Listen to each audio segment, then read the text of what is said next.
Today we'll be looking at the Deep Space Nine Oversized Station expansion pack. There you can see we have the station. Also have the Micro Machine version, which is a good bit smaller. So the ds9 not very maneuverable, but it's not meant to be. It's got a 0 rotating speed of green or white, both to the left or right. A 1 or 2 forward or 1 or 2 flanking maneuvers, which I'll show how the maneuvers work toward the end of the video. We have our main ds9 version. Each time you defend during the roll defense step, you may roll up to 2 additional attack dice. If you do so, disable one of your active shields for an additional die for each additional die you roll. You got target lock scan battle station. It's 3 crew, 2 weapon, 1 tech, 5 attack, 0 agility, 8 hull, 8 shields for 44 points. And it is Federation Bajoran faction. We have Terra Ignore. Instead of making a normal attack with your primary weapon, you may fire in any direction at range 1 to 3 with 4 attack dice.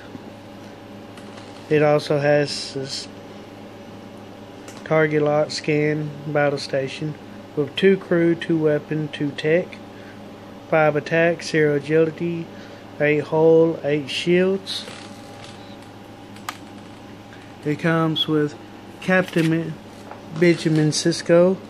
During the roll step defense dice step of combat phase, if a ship's in a forward firing arc of 2 or more ships, roll 1 extra defense dice against all attacks from those ships. Each time your ship receives a damage card, normal or critical, increase your captain's skill by a +1 for the rest of the game, max +2. The bonus skill remains even if the damage is later repaired. That's why on the captain tokens you have level 7, 8, and 9 tokens. For crew, we have Odo. Target a ship at range 1 to 3, even if that ship is cloaked or has active shields. Disable this card and 1 upgrade on the target ship. If the upgrade you disable is a crew upgrade, then you may use that upgrade's action, if any. That's a free action this round. We got Quark.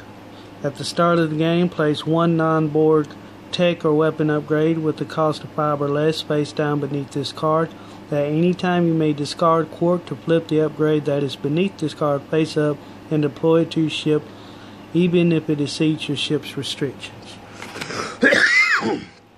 We got Julian Bashir, which Odo's independent, Quark is Ferengi, Julian Bashir is Federation action. If you disable a upgrade token from one of your disabled crew or tech upgrades to one of your non-disabled crew or tech upgrades, you may then immediately perform the action even if any listed on the upgrade that you moved the token from as a free action.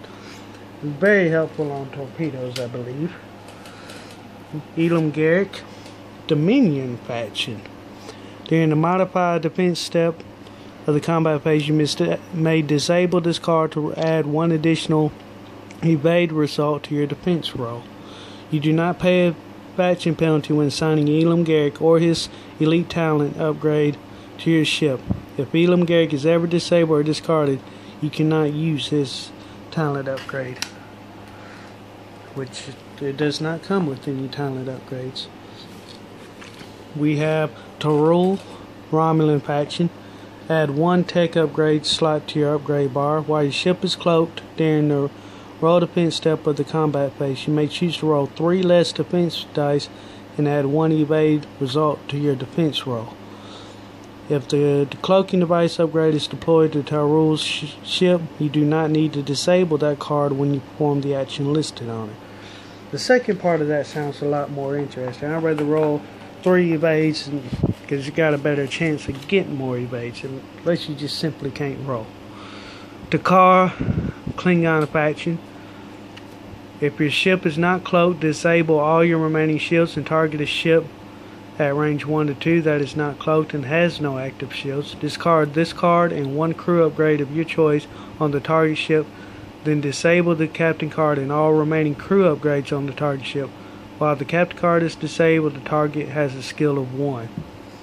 Pretty effective. Be good against the Federation with its crew heavy ships. We have our maneuver dial. Shows the maneuvers. We have target lock, 8 shields, scan battle stations, standard auxiliary and critical tokens. Vic Fontaine, independent. This upgrade can count as either a crew or a tech upgrade. If an enemy upgrade would affect one of your crew upgrades, roll 2d defense dice. If you roll at least one evade result, ignore the effects of any upgrade. You do not pay a patching penalty when deploying this upgrade to a Federation ship. And that's pretty interesting. Now that would be a defense against the car. It comes with 3 reference cards showing how to maneuver and the firing, which I'm disappointed with 2 things. One, there's no independent station card, even though on the maneuver dial and on the card it has the independent symbol, but it don't have the ship card for it. And also during the Dominion War you can fire out the pylons and out the main body separately, which makes sense as a powerful space station, but they limit it to 1 attack per turn. I'm a little disappointed in that. But as you can see, it's a very large ship. It has the Enterprise D from the starter set, which mostly to scale. Got the Defiant. Alright, I'll show you how the maneuvers work.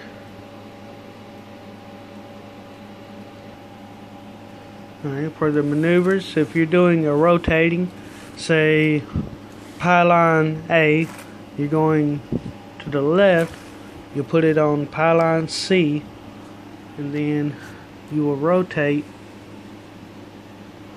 the station. And that you can do that once or twice. Once is green maneuver, twice is the white maneuver, and that's how it rotates. That's a 0 movement, so you don't move anywhere. You can also move 1 or 2 forward. To do that, you take your 1 template if you're moving 1 forward, take your second template, put it against it, much like the oversized war cube. Then you move the station forward, then you move both tokens. If a ship, which it does, the pegs do not line up, which I've heard other complaints about that as well, but if a ship overlaps the base, you don't have to move back unless it blocks one of the pylons, but when a station goes to move, you will take another template, move your ship back. That way, remember which one you use, lay it across the thing. Move your station to wherever you're moving it to.